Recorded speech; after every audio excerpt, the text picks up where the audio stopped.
윤석열 대통령 그는 누구인가? 모두 잘 아시다시피 전직 검찰총장이며 현직 대한민국 대통령입니다. 좌파들이 언제나 멍청하다 프레임을 씌우지만 서울대 법대 출신인 엘리트 출신이죠. 좌파들은 쳐다도 볼 수 없는 하늘과 땅, 월드클래스와 아마추어의 차이죠. 그의 일대기를 간단히 살펴볼 건데요. 법대를 가기 전 윤석열에겐 고민이 있었습니다. 원래는 서울대학교 심리학과에 가고 싶었는데 아버지의 조언을 듣고 법대를 선택했다고 합니다. 신의 한 수란 이런 것일까요? 이 선택 한 번으로 검사로 이름을 날리며 오늘날 대통령까지 될 수 있었네요. 구수 끝에 1991년 사시를 통과한 윤석열.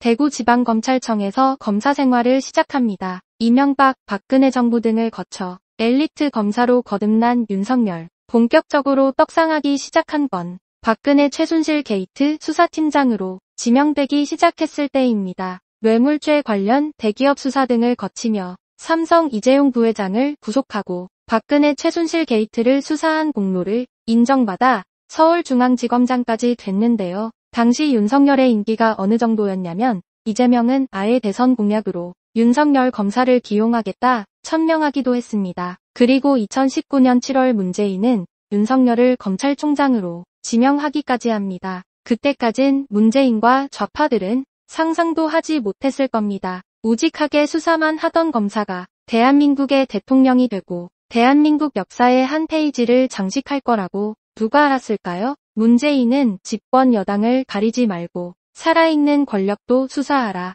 라고 지시했고 윤석열은 정직한 사람이었기 때문에 이를 그대로 믿었습니다. 그렇게 깨끗한 척 공정한 척 하던 조국 사태가 터지고 수사가 시작되자 문재인 정부는 당황하기 시작합니다. 조국을 수사한 것도 모자라 울산시장 부정선거 의혹, 청와대 감찰무마 의혹, 문재인 정부를 겨냥한 수사가 계속되자 문재인 정부는 윤석열을 내치기로 결정합니다. 본인들이 잘못해놓고 수사가 들어오자 노골적으로 끌어내리기에 올인했는데요. 정말 내로남불의 극치였습니다. 윤석열은 아는 사람에게 충성하지 않는다 라며 버티기에 들어갔고 훗날 보수의 어머니라고 불리는 에미추와 갈등도 격화되었습니다. 끊임없는 에미추와 문재인의 탄압이 있었지만 윤석열은 절대 물러나지 않았습니다. 위기가 기회라고 했을까요? 윤석열의 정직함을 본 우파 지지층은 차기 대선 주자로 그를 지지하기 시작했고 대선 지지율이 떡상하기 시작했습니다. 당시 국민의힘에서 인물이 없었기 때문에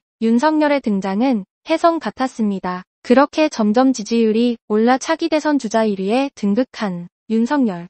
2021년 3월 4일 검찰총장 사퇴를 선언합니다. 그리고 국민의힘에 입당하며 본격적으로 대선 행보에 뛰어들었는데요. 나라가 이래도 되는 거냐? 상식이 없는 정권, 무도권 정권 교체가 답이다. 힘찬 출사표를 던졌습니다. 국민의힘 지지층의 압도적 지지, 문재인 정권에게 실망한 시민들의 지지에 힘입어 경선에서 가장 강력한 후보였던 홍준표에게 승리, 국민의힘 대선 후보로 우뚝 서게 됩니다. 대선 준비 과정에서 관심이 많이 필요한 이준석 대표가 선거운동도 방해하고 어린애처럼 잠수타고 우여곡절도 많았지만 결국 이재명을 꺾고 당당하게 대통령의 자리에 오른 윤석열 대통령. 그는 대한민국 영업사원 제1호라는 타이틀을 걸고 문재인 정권 시절 무너졌던 한미 동맹 강화, 한일 관계 개선, 원전사업 재개, 세계 각국과 업무 협약 등을 맺으며 외교에서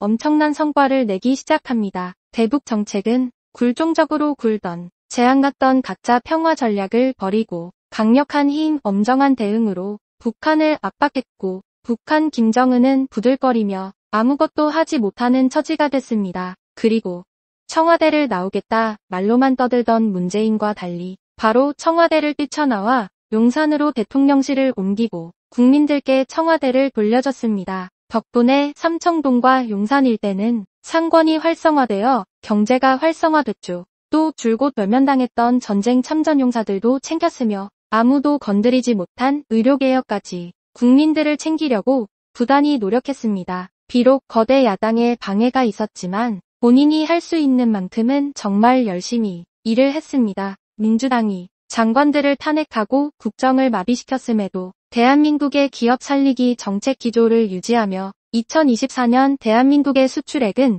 사상 최대를 기록했죠. 반국가 세력을 척결하고자 12월 3일 비상계엄을 선포하는데요. 모두 21세기에 무슨 비상계엄이야 하고 놀랐지만 시간이 지나자 모든 배경이 밝혀지게 됩니다. 국회에 대한 계엄령은 페이크였고 윤 대통령의 진짜 목적은 바로 선관위였습니다. 감사도 받지 않고 수사도 불가능한 채용 비리로 얼룩진 선관위 서버를 계엄으로 탈취한다?